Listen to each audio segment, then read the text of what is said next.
What if DIALGA was in Gen 1 Ubers?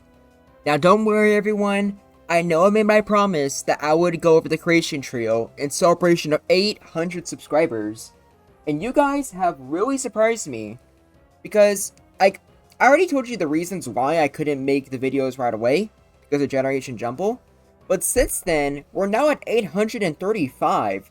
What the heck?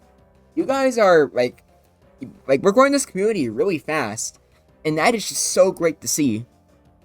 I would have made this sooner, but I've been trying to finish the videos for Generation Jumble Season 2, which, by the way, is in full motion right now. We have already had close to 20 people join the server, a lot of people are trying out games, and the format is a lot of fun. A lot of innovation. If you like Gen 1 OU, there's a lot of new stuff now you get to play with. It's going to be great to see. And if you like other gens, because they're more fast-paced, or just because of other reasons, a lot of the new Pokemon are changing Gen 1 to where it's a little bit of both.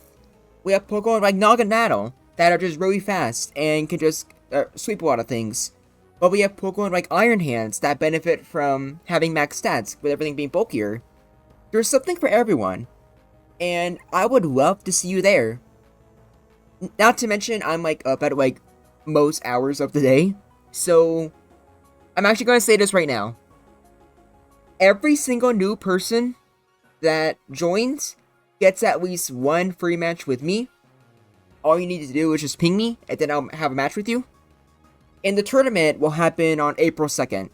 And in a day or two, I'll actually open up the dock where you can sign up. So please, join. It is going to be so much fun. But, enough about that though. I'm having a hard time talking now, not sure why. But, DIALGA, I'm going over the creation trio. Should be a lot of fun. And DIALGA, I'm just going to say this now. For all three of them, they're going to have their signature moves.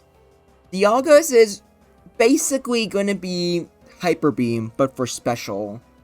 Because Roar of Time isn't actually super effective against anything other than Dragonite.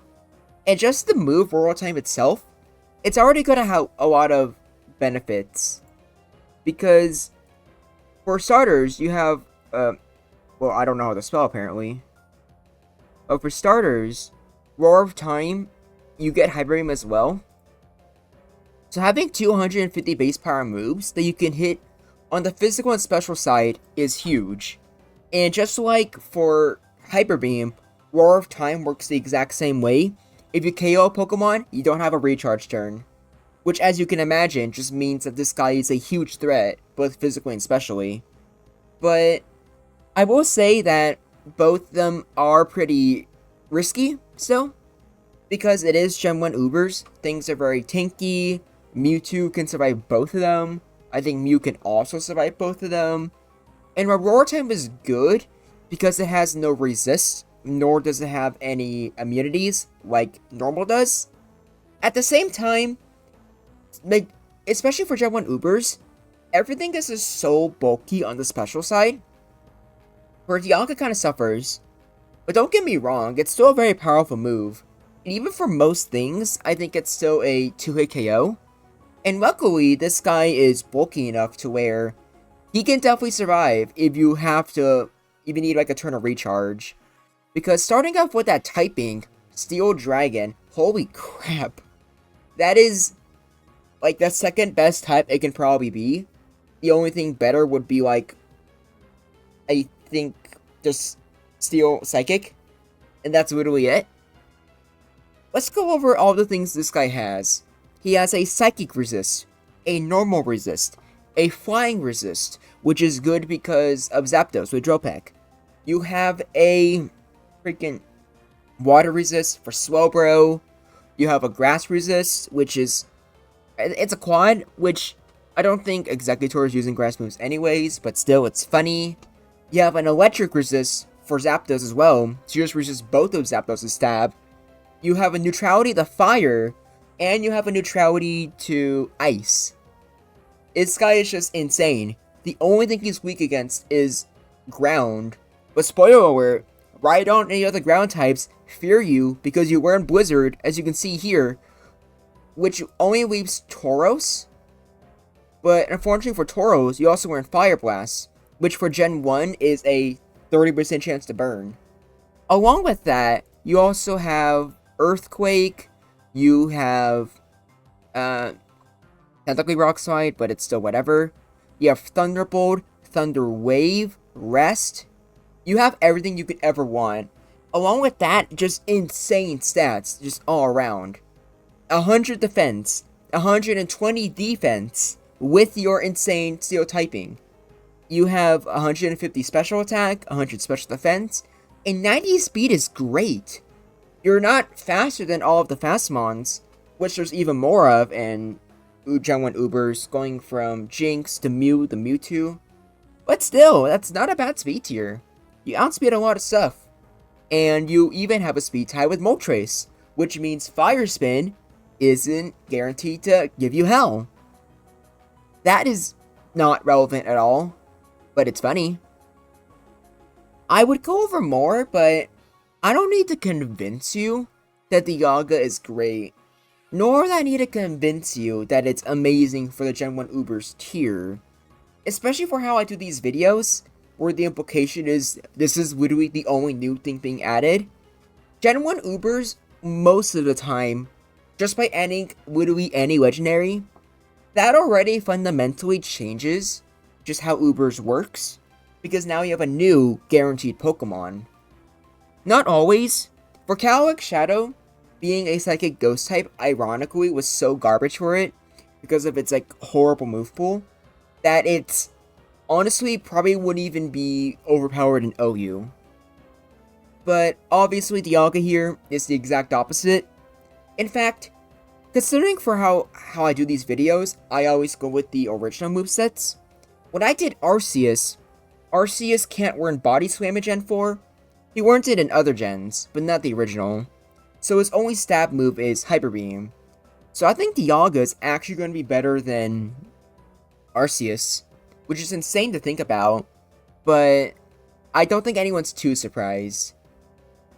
But just a bit of a warning for tomorrow's video, or later today, depends on how I feel about it. But Palkia's move works like Slash, so DIALGA isn't going to be the best one out of the three, but it's definitely going to be the bulkiest, I think. But it's going to be hard to tell, because Palkia won't have as many resists, but he's going to be a water dragon, so he's going to have no weaknesses. But I'll go over Palkia tomorrow. For now, let's go over the replays, starting off with the boy himself, Mewtwo. Now, can DIALGA beat Mewtwo and become the next king of Ubers? Absolutely not. Not even close. Mewtwo is just a menace, and you have no way of hurting it. It can recover off any damage you do. Earthquake's pitiful. As you can imagine, Hyper Beam isn't enough. In fact, look at that, just 34? Like, just 34, like, percent? That's garbage. Mewtwo just dominates you. Completely. And Mew is a little bit better, because it's not as tanky. But at the same time, though, it has Sword Stance, and it's by far the best, Earthquake user against you. Looking back at this replay, I probably should have used,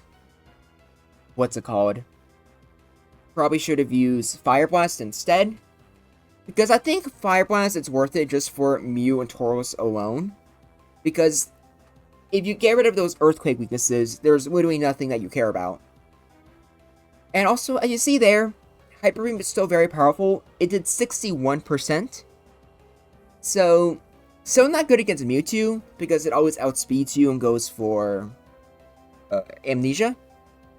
However, as you can see here, even though there's a lot of high special Pokemon, it's still a move that needs to be respected. It just having that with Hyper Beam is really nice. Horos can kill you with critical Earthquakes, but you don't always get those. And if DIALGA gets a burn, then it's pretty much over for you.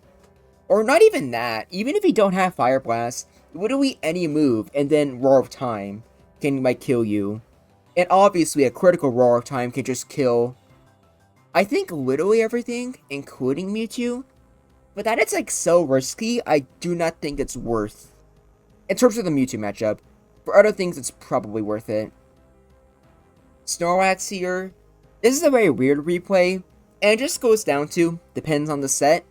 Most Snorlax sets are just like almost all normal moves, so obviously DIALGA just completely curb stomps those. But also with DIALGA in the format, Snorlax would probably change to where Earthquake is a must-have. So I'm just going to say something real quick here. Even though DIALGA has a pretty unwinnable matchup against Mewtwo, DIALGA's presence does fundamentally change how Mewtwo plays. Because as you saw there, Mewtwo used Ice Beam. He obviously has Psychic. Normally, optimal Mewtwo sets are choosing between either Thunderbolt or Ice Beam, since you have to choose between either hitting Executor hard or Slowbro. But with DIALGA in the format, Thunderbolt isn't good enough, which means that Mewtwo would kind of have to go for Ice Beam. You could technically still win with Resisted Thunderbolt, or you can go with Psychic Special Drops, but it's still, like, annoying and wasting valuable power points, which could potentially be very handy for the Mewtwo Mirror. So what I'm basically saying is, just by having DIALGA in the format, it kind of forces Mewtwo to go for only Ice Beam, which hurts Executor, but it definitely buffs Slowbro. DIALGA and Slowbro together is a very hard combination that Mewtwo will struggle to beat. And combine both of those with your own Mewtwo, it's gonna give Mewtwo it's gonna give him a hard time. A very hard time, I'll just tell you that. Now next off, we have Chancey. And DIALGA hits really hard and has a great crit rate. Even without Hyper Beam, it can do a lot of damage. Or decent chip, I should say. Because that Earthquake wasn't actually too good there, in all honesty. But it doesn't really matter, because Chancey can't hurt you. And with the rest, you can just heal off anything you can do. So you can just keep attacking until you get the crits, which won't really take that long at all. Not to mention, like, Hyper Beam's good, like, Roar of Time's good. Both of them, like, even Roar of Time, I imagine would do a decent chip. I actually wouldn't be surprised if it did more than Earthquake, in all honesty. Now for Alakazam, this is just completely unwinnable. Didn't even bother giving Alakazam Recover or Thunder Wave, which technically doesn't even matter because DIALGA also has Thunder Wave, which, ironically enough, I don't think you don't really want to use on it. Maybe I'm wrong about that, but I feel like you'd rather just go for all-in attacking moves, other than maybe Rest. Cloyster, you just get trampled by Thunderbolt. And I guess I should say this now. You could probably tell that these matchups are very, very reliant on which moves DIALGA actually runs. Because obviously he can't run all of these at once.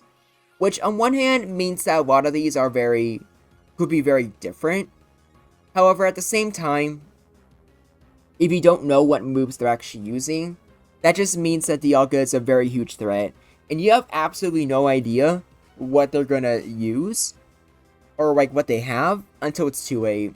And with Hyper Beam, Roar of Time, or even not even Hyper Beam, just Roar of Time, that alone is super threatening on everything, especially if it's threatening a crit, which means that it can even threaten you without even revealing what its main moves are, which just gives DIALGA, I would say, even more versatility than Mewtwo, which, as you can imagine, helps it out a lot.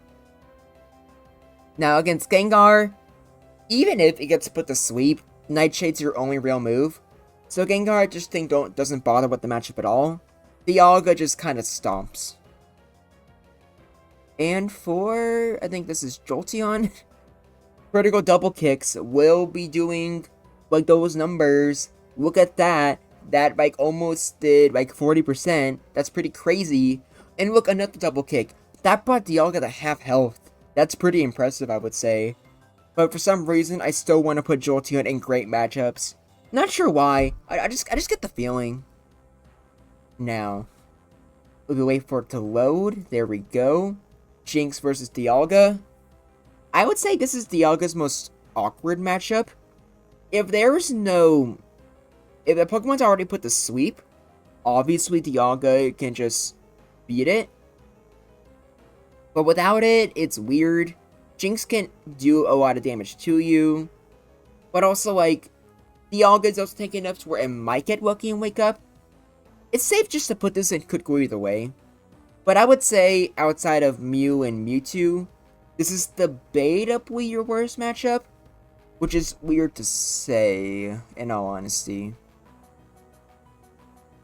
Now for Ryon. Obviously, Dialga stomps, even without Blizzard. Good chance to Roar of Time just kills you. But one thing I will say, though, is that Dialga being in the format inherently makes Ryon kind of worse. Because as it's a normal resist, but at the same time, it also resists, what's it called, Psychic, it resists water, neutral to ice, and while you're not immune to electric, you do fantastic against the electrics anyways, and they can't do much damage to you, so there was no reason to use Ryon at all in this format, nor was there any real reason to use Golem, because Dialga can also tank explosions very well, as well. So that sucks. But at the same time, that also just inherently makes Dialga even better, because it means even if it has to worry about earthquakes, it doesn't have to worry about stab earthquakes. And to no one's surprise, if Ryon could show up against a paralyzed Dialga, the earthquake is going to hurt a lot. Next off is Slowbro. And Slowbro, just one Thunderbolt does half your health. So even if the Slowbro like paralyzes you and goes for amnesia, a critical Thunderbolt is just going to absolutely demolish you. It being a very tanky dragon type that resists Surf, it has more than enough opportunities to go for Thunderbolt and get that crit. So Slowbro is just unwinnable when fighting against each other, but for the context of Gen 1 Ubers and against Mewtwo, they make for great partners. Next up we have Starmie, and Starmie can put up one hell of a fight against Dialga. Paralysis can always help you. Thunderbolt does a lot of damage, but luckily you always have Recover, but it's still very risky. Blizzard alone can do a lot of chip to Dialga, but it's also good to go for Psychics, just trying to fish for the special drop. Even so, Starmie's got to put in a lot of work to actually take out the Dialga. It's not an easy task. And with Rest, Dialga can debatably outstall the Starmie, or at the very least, just keep recovering enough HP to live off those crits, survive any full paralysis turns. It's just very dangerous for Starmie, but also not unwinnable for Starmie at the same time. It's the ultimate example of could go either way, and I think that's cool. That like Starmie can, it can fight against a god on literally equal footing. Funny. Now, I don't know how much damage Thunderbolt actually does to Dialga, but I'm going to say it doesn't matter, because Blizzard is a clean 2-hit KO, and you resist both of its stabs anyways, so Zapdos just gets completely annihilated. I don't think I have much else to say there, really. But here is the tier list, and as you can imagine, Dialga is really good. It absolutely, demolishes all of, the OU Pokemon, and it loses to both Mew and Mewtwo, but I think that kind of makes it fair, in all honesty. There's only one time there was a Pokemon that was definitively better than Mewtwo, and that was Slaking. And if there's a Pokemon that's better than Mewtwo, oh boy, it creates a lot of issues. Because that just makes something just so OP to a point where the format isn't very fun. But I think Dialga would make the format more fun. But I would probably argue that regular Ubers is better. I don't really know how to explain it. Dialga just feels a little too perfect. To the point where it's fun, you can definitely, do a lot of cool things with it. But I feel like, I don't know, I just feel like I'd rather have Ryon in the format rather than just the perfect Pokemon that can survive anything. But I want to know what you think. Do you think Dialga would be too OP for Ubers? Or do you think it's perfectly balanced? And do you think it would be better than Mew? Considering Dialga loses to Mew, I'm going to say probably not. But I can see it seeing more usage. And also, don't forget to join the Discord server. Generation Jumble is a lot of fun. In the description, there is a Google Doc that has all the information about Generation Jumble, as well as all of the legal Pokemon and movesets. So, it has everything you could ever need. And also, I now have a perma link for my Discord. So for now on, every time there's a link, it's not going to expire. So you have as much time as you need. But be sure to join sooner than later, because you're going to be running out of time to join the tournament. And the tournament, I promise you, will be a lot of fun. Thank you all for watching. This is Groundback, and until next time, I look forward to hearing from you.